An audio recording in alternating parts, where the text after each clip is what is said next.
Hey y'all, it's Mr. Wilk. So first off, let me start off by saying this. I'm not a locksmith, but I did work on locks for a while, so I have a little bit of knowledge on it. Now recently a video was posted, I won't call him out. It's not even about the person who posted it, but you'll probably saw it. It's the guy promoting the lock pick that he had and how he was using it.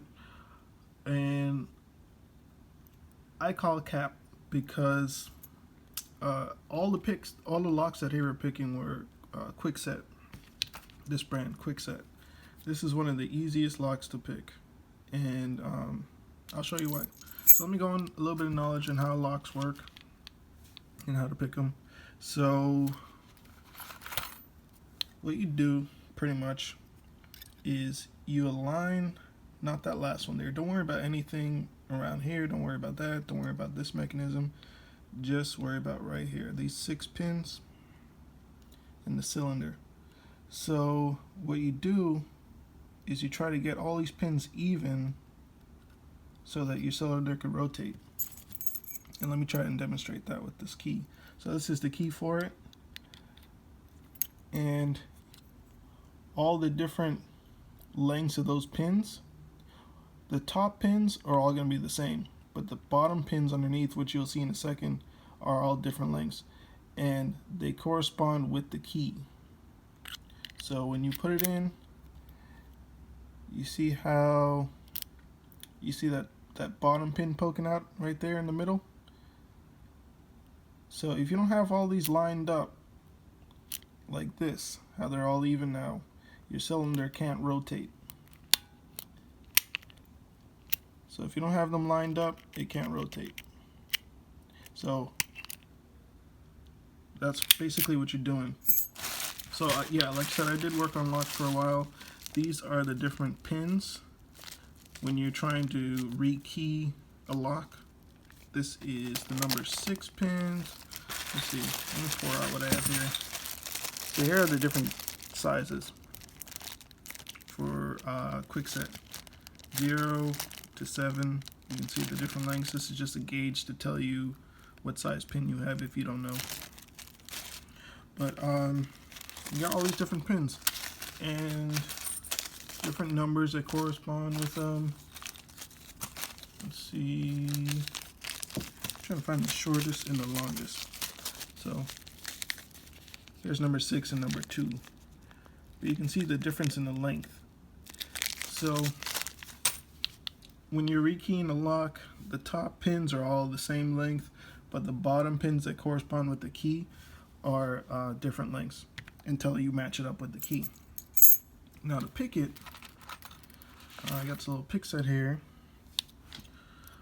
What you do is you use this wrench to, and all it is a 90-degree bend in a flat piece of metal. So you don't actually need a lock pick set with all these different picks here.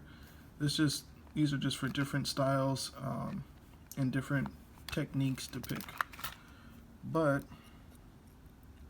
for a basic lock like a Kwikset, very basic lock like a Kwikset, you just need that wrench, and then something with, something to poke up on these. All you're doing is poking up randomly until you get it lined up, and the pressure, you put light pressure on this wrench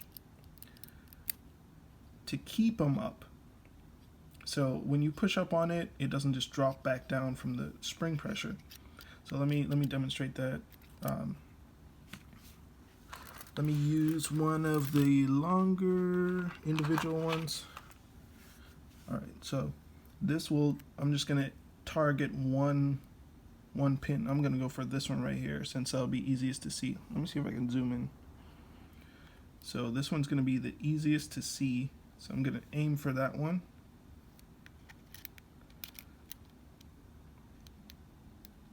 Now you see that bottom pin, how they meet up. Now if I hold pressure on it, you see how they're staying up? That's because I have pressure on the key, on the wrench. But as soon as I let off a little bit, they drop back down. So the idea is to add a little bit of pressure and try to get all these lined up perfectly to where it'll just it'll rotate. You just hold it there and do it until it spins. So here, let me actually show you. I got my wrench in, light pressure, and then you just go in and start raking until you feel it start to turn. And there we go. So right now I have them all lined up, and then I felt the pressure change in my ring finger, and you'll see here now I can turn it and it unlocks. So this is just like a little practice lock, but here's an actual Schlage, sorry, not Schlage, Kwikset lock. Let me use a bigger wrench. Same concept, you get it in there. See if you can see the pin. Yeah, you can see the pin in there. And you have pressure like you would when you're rotating a normal key. And take your pick, get it in there. A little bit tougher, but you'll see here. You just feel around, keep raking until you feel it unlock. If it takes a while and you're still not getting it, let off the pressure on the wrench to reset everything, because you probably pushed everything up too far. There we go. So now I can rotate, and again, this is an actual real lock that I took off of my old house, and I just kept it for, you know, parts and stuff like that, because like I said, I did work on locks for a while. But yeah, there it is. It can rotate, and then when I go all the way back to the lock position, the pins will drop back down. You can hear it, and now it doesn't rotate anymore. Let me try it again and see how fast I can do it.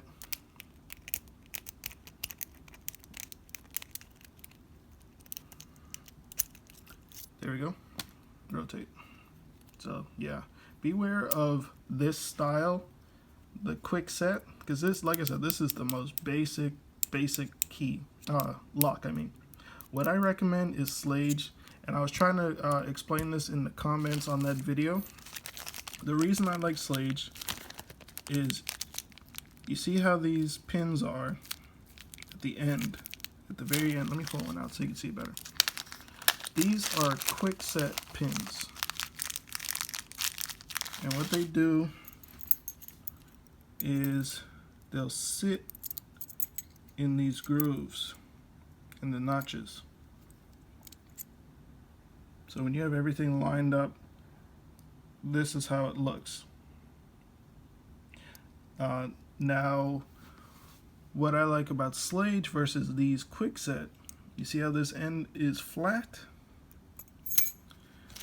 So if you have a flat end like this, it makes it a lot easier for your picks to go in there and push up on it.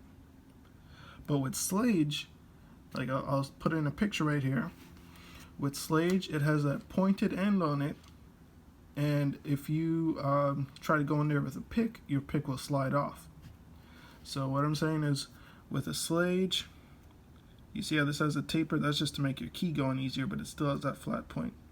So with a Schlage, if this was pointed like one, if you go in there with a pick, you're just gonna slide off the edge. You're gonna try to push up on this, but you're gonna be sliding off the side because it comes to that point. So it makes it a lot harder for someone to pick a Schlage. That's the #1 reason why Schlage is a lot better than Kwikset. That's just basic physics. A flat point is easier to push up on versus a pointy point.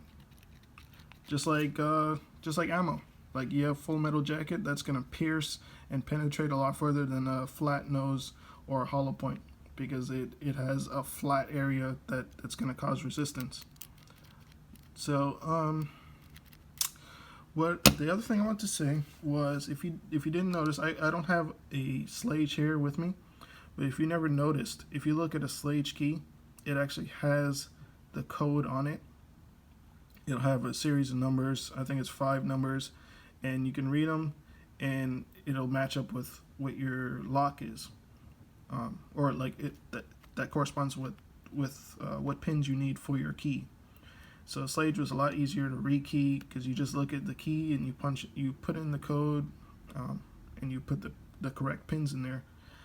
Just like how these all are numbered, number 2, you just put it in there and it matches up with your key and you're good to go. I hope that kind of explained how locks work. Like I said before, I'm not a teacher, my wife is, but I do like to teach, so I try. But yeah, if y'all are interested or if you have any questions, just put them in the comments, and I'll see y'all in the next video.